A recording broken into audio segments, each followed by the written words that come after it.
Crises don't happen all at once in one day.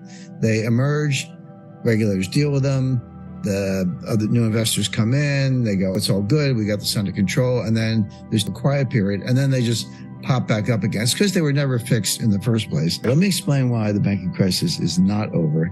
And for here, we're going to use a little financial history, which is underrated, but in my view, extremely valuable. Maybe just because I've been around long enough.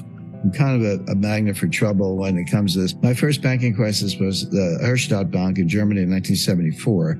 You have to have been around a while to remember that one. That was a foreign exchange. That was a bank where, in those days, if you were in Germany and the US and you were doing foreign exchange trading and you sold, it was Deutschmarks because it was before the euro, if you sold for dollars, you would, or bought them rather, they would deliver the Deutschmarks to you in German time, and then you would pay the dollars in New York time. They failed in between. They got all the Deutschmarks, but they never paid the dollars because they failed in the middle of the day, and that started a crisis. But anyway, it's a long list. But let me point to two in particular. So the first one I had some front row seat, 1997, 1998, the Asia-Russia LTCM financial crisis. Now, what people don't realize, people remember September 1998, LTCM's about to go under $1.3 trillion in derivatives. That's back when a trillion was real money. The Fed had no interest in bailing out a hedge fund. I was their lawyer. We didn't expect to bail out. We're like, why would the Fed bail out us? Why would the Fed do that? Well, the answer was, it wasn't about us. It was about the 19 banks that were going to fail if we fail, because they're dealers.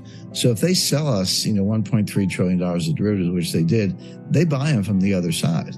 And they're relying on the fact that they have a two-sided position and they make a spread. That's what they do. If one side of the trade goes away, all of a sudden they're net short. They're naked on the other side, and they got to go out and sell stocks, like $15 billion worth of stocks, to cover the fact that they were long that much on their side of the swap. Well, I can tell you what $15 billion of fire sales stocks will do to the stock market. They would have closed the New York Stock Exchange and a lot else beside. So technically, they were bailing us out. We got $4 billion in cash. I'll put the fire out. But they were really bailing out Wall Street. We lost the money. Wall Street put in the $4 billion, but then Wall Street owned it. And they got all their money back a year later, but they put out the fire. But here's my point. That didn't start in September 1998. That started in June 1997 in Thailand. Thailand had a run on the bank. Dollars were leaving the country. They had pegged the Thai baht to the dollar, and people panicked. They said, because money had been going in for resorts and casinos and what else. And everybody wanted their money back, taking the dollars out. The Central Bank of Thailand could not maintain the peg. They imposed capital controls. Said no more dollars, and we're going to devalue the baht, which meant for a U.S. investor, all your money was worth a lot less. That then pretty quickly spread to Asia, and then it went to Korea. But here's the point. It entered a quiet period.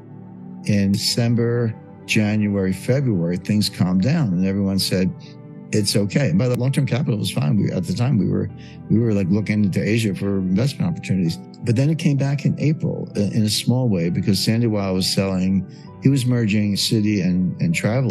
And he told the Solomon guys, I don't want any volatility in earnings because I don't want to mess up this deal. So you guys have to reduce your books. But the process of Solomon getting out of swaps widened the spreads. We're sitting there long-term like, hey, spreads are blowing out, buy more. And then, of course, it came to a head in August. Russia defaulted on their internal debt, their external debt, and devalued the ruble. It was like a trifecta. And then that caused a panic, and then it got worse. And then finally the bailout at the end of September. But my point is, that took a year and almost a year and a half. It was a long, quiet period in the middle. So just when you see a crisis evolving, and then there's a quiet period, don't assume it's over. It just means that things have been patched up, but it's still percolating below the surface. The second one, of course, the 2007, 2008, 2009 global financial crisis. Now, what happened there? Everyone remembers September 15, 2008, midnight on a Sunday, Lehman Brothers files for bankruptcy, okay? That started in the spring of 2007. HSBC reported lower than expected earnings because mortgage losses on subprime mortgages were higher than expected. And that's when Bernanke, actually is on the record in the March minutes of the FOMC, said this will blow over. Yeah, and then it kind of came to a head in August 2007 That's when Jim Cramer and Aaron Burnett on CNBC goes, they know nothing. They know nothing. And Cramer was right. They actually didn't know anything. But the Fed kept the discount rate and they cut the Fed funds rate.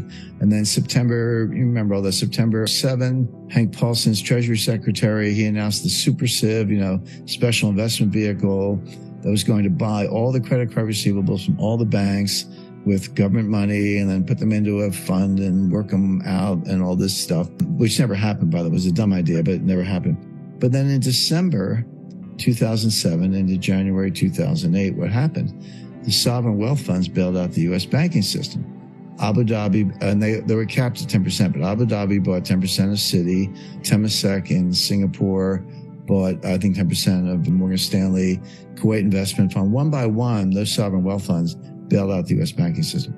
So January, all good. February, it's all good. What happens in March?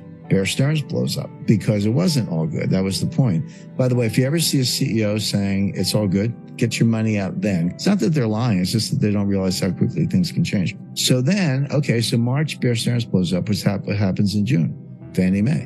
What happens in July? Freddie Mac. What happened in August? The Congress passed legislation bailing out Fannie Mae and Freddie Mac. So once again, this is your second quiet period. It's all good. The Congress saved the day.